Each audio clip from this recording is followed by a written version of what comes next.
Hey, good morning, everybody. Just wanted to touch base on a couple of questions I got from my email account last night. Again, that email account is pttjourney2018 at gmail.com. And I welcome any questions, any feedback, any thoughts you guys have about the site or anything else. I do want to tell you about a situation last night, which was a little bit crazy. Luckily, in Pennsylvania, it was a pretty cool night. It was low 70s, high 60s, really beautiful night outside. And gosh, my daughter came to me about 8 o'clock and said, "Did I just hear Miss Pat?" I happen to live in a cul-de-sac with a couple of elderly neighbors, and I don't think so. My daughter went outside, luckily, to check on her because that's who she is. She came running back in. Apparently, Miss Pat, who's in her 70s, was walking her dog back up her ramp to her home and tripped, fell over, hit her head and hit her back, and she was laying there rather than in pain. So my daughter came and got me. We went over and got her to the hospital. She's got some severe bruising, but and some pulled muscles in her back. Luckily, that's all it is. But again, it's just as simple as that, as how quickly things can change. I have I won't say a friend, but an acquaintance I had years ago. She was taking care of her bedridden invalid mom, and she came home one night and slipped on ice in her driveway and fell and must have hit her head. And people didn't find her till the next morning, and she unfortunately passed on, having froze to death, literally. So again, I tell you that not to be morbid, but I just tell you that because again, life is a crazy thing. It's beautiful at times, but in a blink of an eye, something can change it. So again, appreciate the moment, live for the future, I guess, but please appreciate the moment, your family, your kids, things like that. So enough about that. Pat's doing great. So we're not doing great, but she's better.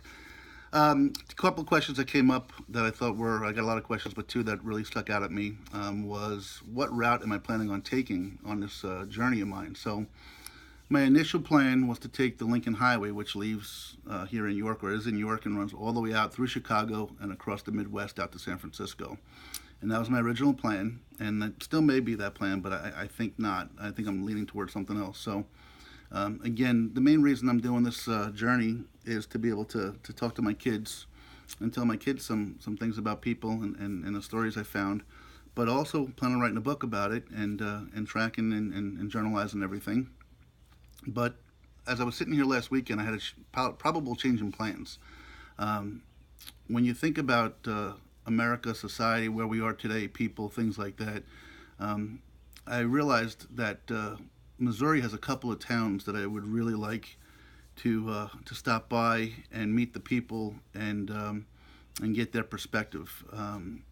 If you know and recall anything about Ferguson, Missouri, a few years ago there was a large incident where an unarmed person was shot and killed by a police officer. It led to racial riots. It led to a lot of distrust, a lot of anger, anxiety in the community. And I thought, if I'm going to write a book about humanity and people and discuss situations like that, the best way I could do it is to be involved with some of those folks. So I think one of the things I'm going to do is when I get to Chicago, I might try to hitch a ride down to St. Louis, and Ferguson's right there in St. Louis, and see if I can reach out to some folks in the community.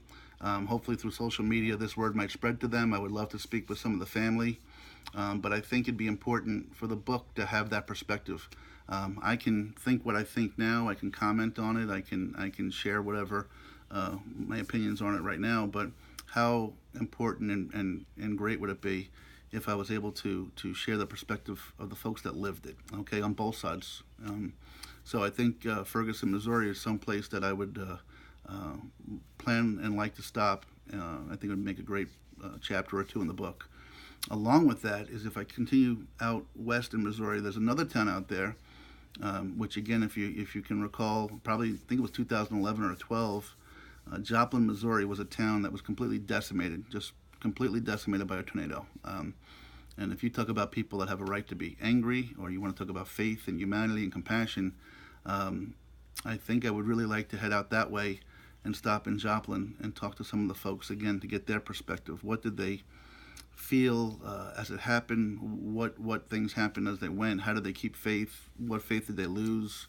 Things of that nature. So if I hit Chicago, head on down to St. Louis and Missouri, I can hit Ferguson and Joplin. And there's another advantage to that too. If I go out Route 66 out to California, while it ends up in Los Angeles and not my destination, San Francisco, um, during the winter months, it travels through the warmer climates. It's traveling through Arizona and more of the warmer climates. So, just from that standpoint alone, I want to take that into account. I don't think that'll be the reason why. The reason is Ferguson and Joplin.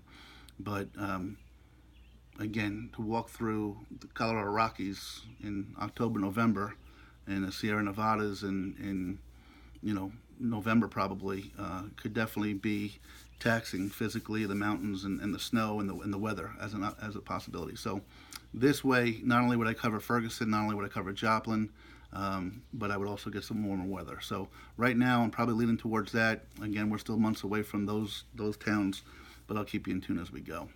The other question I got that was kind of funny was if you saw any of my news coverage or the articles, you'll know that my goal was to leave the house with $6 in my pocket.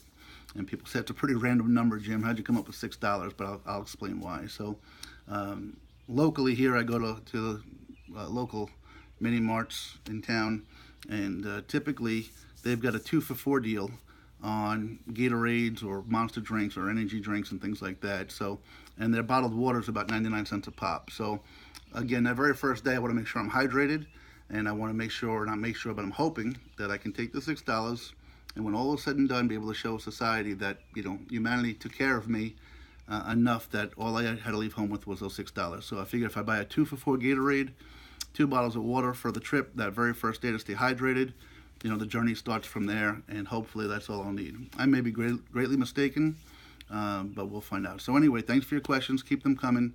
And as I said, so my trip right now is probably going to start the Lincoln Highway up from York, PA, up through Pittsburgh, Ohio, and into Chicago.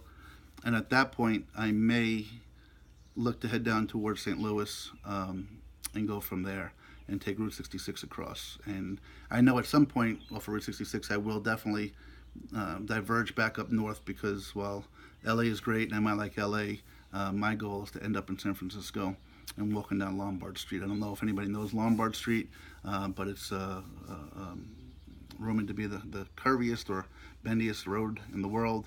It kind of zigzags straight down on the city block, and I always had this bucket list thing of me and my kids walking down that street, just what fun it would be to say we did that and accomplished it. And who knows, by the end of my journey, when I get there, maybe my kids and I find a way to have them out there to meet me, and the last leg of this journey is the kids walking down Lombard Street with me. So I still want to get up to San Francisco and do that. So anyway, thanks for listening, guys. Please keep the questions coming. The email account is pttjourney2018@gmail.com. And of course on Facebook and on YouTube, you can subscribe to me and follow me at Point the Thumb Journey. So greatly appreciate all your time and interest. Please keep the questions coming. Have a great day and love each other. Take care, guys. Oh, my Phillies, by the way, our bullpen is killing us. Blew another one last night with 3 games out. But in October, I'm confident we'll be at the World Series. So keep believing, everybody. All right? Have a great day. Thank you.